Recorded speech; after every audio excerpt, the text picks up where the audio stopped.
नमस्कार। SBT news में आपका स्वागत है। पेश है 6 नवंबर शनिवार दोपहर 3:15 बजे राजस्थान जोधपुर बीकानेर की बड़ी खबरें। दिवाली निकलने के साथ ही राजस्थान में सर्दी का जोर दिखना शुरू हो गया है। रात के तापमान में अचानक आई कमी के चलते घरों में गर्म बिस्तर निकलने लगे हैं। 4 जिलों के तापमान में तेजी से गिरावट दर्ज की गई है और 10 डिग्री से नीचे तापमान आ गया है। मौसम विभाग का कहना है कि राजस्थान में नवंबर में अधिकतर जिलों में न्यूनतम तापमान 10 डिग्री के आसपास हो जाएगा। उधर इस बार सर्दी का जोर मार्च के शुरुआती दिनों तक दिखाई देगा। वल्लभनगर और धरियावद सीटों पर हुए उपचुनाव और अलवर धौलपुर पंचायती राज चुनाव में कांग्रेस की जीत का असर अब पार्टी की अंदरूनी राजनीति पर भी पड़ेगा। हालांकि अब मंत्रिमंडल विस्तार और राजनीतिक नियुक्तियों का मामला थोड़ा और आगे खिसक सकता है। उपचुनाव की जीत ने मुख्यमंत्री अशोक गहलोत को राजनीतिक रूप से मजबूती देने के साथ अब कुछ हद तक सुरक्षित भी कर दिया है। गहलोत को अब कांग्रेस हाईकमान से इन फैसलों के लिए काफी हद तक फ्री हैंड मिल सकता है। राजस्थान पुलिस में नौकरी की तलाश कर रहे युवाओं के लिए सुनहरा मौका है। इसके लिए राजस्थान पुलिस ने कांस्टेबल पदों के लिए आवेदन मांगे हैं। जो इच्छुक एवं योग्य उम्मीदवार इन पदों के लिए आवेदन करना चाहते हैं वे राजस्थान पुलिस की आधिकारिक वेबसाइट पर जाकर अप्लाई कर सकते हैं। इन पदों के लिए आवेदन की अंतिम तिथि 3 दिसंबर है। जोधपुर जैसलमेर रोड पर खनौड़ी टोल प्लाजा के पास शनिवार सुबह रामदेवरा जा रहे श्रद्धालुओं की एक बोलेरो कैंपर पलट गई। इस सड़क हादसे में 3 महिलाएं और 2 बच्चे घायल हो गए। घायलों को सितरावा अस्पताल ले जाया गया। वहां प्राथमिक उपचार के बाद घायलों को जोधपुर रेफर कर दिया गया। एक बोलेरो कैंपर में सवार होकर कुछ लोग जोधपुर से रामदेवरा जा रहे थे। खनौड़ी टोल प्लाजा के समीप तेज रफ्तार के साथ जा रहे कैंपर के सामने यकायक कोई जानवर आ गया। प्रधानमंत्री नरेंद्र मोदी ने भाई बहन के बीच अटूट स्नेह के पर्व भाई दूज पर शनिवार को देशवासियों को बधाई और शुभकामनाएं दी। प्रधानमंत्री ने एक ट्वीट में कहा, सभी देशवासियों को भाई दूज की ढेरों शुभकामनाएं। रक्षाबंधन के बाद भाई दूज ऐसा दूसरा त्योहार है जो भाई बहन के बीच स्नेह को समर्पित है। आज़ादी की 75वीं वर्षगांठ पर होने वाले विशेष आयोजनों के लिए कांग्रेस अध्यक्ष सोनिया गांधी की ओर से बनाई गई 5 सब कमेटियों में से 3 समितियों में राजस्थान के भी 3 नेताओं को शामिल किया गया है। इन नेताओं में कैबिनेट मंत्री बीडी कल्ला, प्रमोद जैन भाया और कांग्रेस नेता चयनिका उनियाल शामिल हैं। दरअसल शुक्रवार रात कांग्रेस अध्यक्ष सोनिया गांधी ने आज़ादी की 75वीं वर्षगांठ मनाने को लेकर 5 सब कमेटियों का गठन किया है।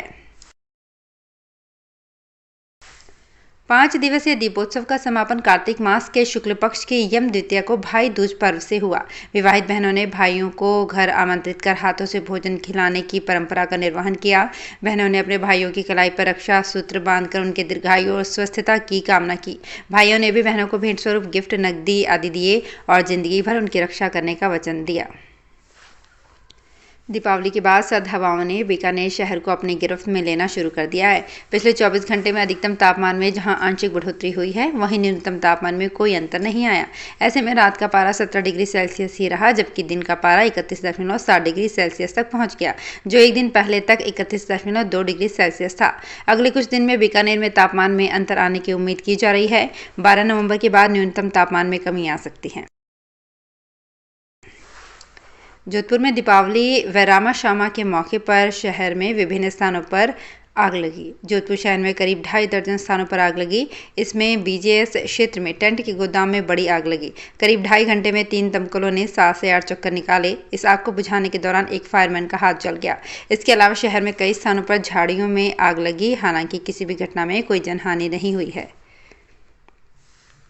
कांग्रेस प्रदेश अध्यक्ष व शिक्षा राज्य मंत्री गोविंद सिंह डोटासरा ने प्रदेश के उपचुनाव परिणाम को भाजपा का वहम निकालने वाला और पेट्रोल व डीजल की कीमतों में कटौती को चुनावी झुंझुना बताया है। शुक्रवार को सीकर आवास पर पहुंचे डोटासरा ने कहा कि प्रदेश के उपचुनाव से केंद्र सरकार को बड़ा झटका लगा है। जो भाजपाई बड़े घमंड में जी रहे थे कि पीएम मोदी के नाम पर वोट पड़ते हैं, उनका घमंड टूट गया है। महर्षि दयानंद सरस्वती स्मृति न्यास भवन के तत्वाधान में महर्षि दयानंद सरस्वती का 138वां निर्वाण दिवस जोधपुर में संकल्प दिवस के रूप में मनाया गया। कार्यक्रम के मुख्य अतिथि गुजरात के राज्यपाल आचार्य देवव्रत मुख्य यजमान के रूप में शामिल हुए। उन्होंने यज्ञ के मुख्य यजमान के रूप में सपत्नीक आहुतियां दी। यज्ञ वेदी पर उनके साथ प्रोफेसर राजेंद्र विद्यालंकार OST और पूर्व लोकायुक्त राजस्थान जस्टिस सज्जन सिंह कोठारी भी सपरिवार मौजूद रहे। यज्ञ के बाद विशिष्ट आवश्यकता वाले बच्चों को ऊनी वस्त्र प्रदान किए गए। पेट्रोल डीजल की बढ़ती कीमतों के खिलाफ कांग्रेस के आंदोलन से पहले ही केंद्र सरकार के कीमतें घटाने के फैसले से मुद्दा डाइवर्ट हो गया है। महंगाई के मुद्दे पर केंद्र और बीजेपी पर हमलावर नजर आ रही कांग्रेस को अब रणनीति में बदलाव करना पड़ रहा है। बीजेपी ने राजस्थान में पेट्रोल डीजल से वैट कम करने को मुद्दा बना लिया है। बीजेपी ने इसके लिए मुहिम भी शुरू कर दी है। बीजेपी नेता इस मुद्दे पर प्रदर्शन की तैयारी भी कर रहे हैं। भगवान महावीर निर्वाण कल्याणक दिवस के रूप में शहर में कई कार्यक्रमों का आयोजन किया गया। इस दौरान सुबह प्रभात फेरी निकाली गई। वहीं गुरु का तालाब स्थित चिंतामणि पार्श्वनाथ जैन मंदिर में भगवान महावीर स्वामी निर्वाण कल्याण महोत्सव व गौतम स्वामी केवल्य ज्ञान के उपलक्ष्य में धार्मिक कार्यक्रम हुए। मंदिर के ट्रस्टी ओम प्रकाश चोपड़ा ने बताया कि मंदिर में लड्डू चढ़ाने का कार्यक्रम हुआ। दीपावली के उपलक्ष्य में मंदिर को रंग बिरंगी रोशनी से सजावट की गई। कांग्रेस पार्टी अभी भी पंजाब के मुख्यमंत्री चरणजीत सिंह चन्नी और प्रदेश अध्यक्ष नवजोत सिंह चन्नी के बीच के मुद्दों को सुलझा नहीं पाई है, क्योंकि सिद्धू ने राज्य के अध्यक्ष के रूप में अपना काम फिर से शुरू करने के लिए एक और शर्त रखी है। सिद्धू नए महाधिवक्ता की नियुक्ति पर जोर दे रहे हैं। इस मुद्दे पर कांग्रेस आलाकमान के दखल देने के बाद सिद्धू ने अब अपना इस्तीफा वापस ले लिया है, लेकिन काम शुरू नहीं किया। उन्होंने कहा कि जिस दिन नया महाधिवक्ता नियुक्त किया जाएगा और नए डीजीपी पर पैनल प्राप्त होगा, वो कार्यालय में काम फिर से शुरू करेंगे। भरतपुर में चोरों ने पुलिस अधीक्षक कार्यालय के पास ही एक घर में सेंध लगा दी। चोर भरतपुर एसपी के ऑफिस के पास वाले घर से लाखों रुपए के सोने के जेवरात और नकदी लेकर फरार हो गए। घटना दिवाली की रात की है। एक मकान के किराएदार और मालिक दिवाली का त्यौहार मनाने के लिए अपने गांव चले गए थे। इसी दौरान चोर और घर में रखी नकदी और सोने के जेवरात चोरी कर फरार हो गए, जिसके बाद मथुरा गेट थाना पुलिस मौके पर पहुंची और मामले की जांच शुरू की। तो फिलहाल इस बुलेटिन में इतना ही। फिर हाजिर होंगे कुछ और बड़ी खबरों के साथ। एसबीटी न्यूज के और भी वीडियोस को देखने के लिए हमारे चैनल को सब्सक्राइब करें और नोटिफिकेशन पाने के लिए बेल आइकन को प्रेस करें।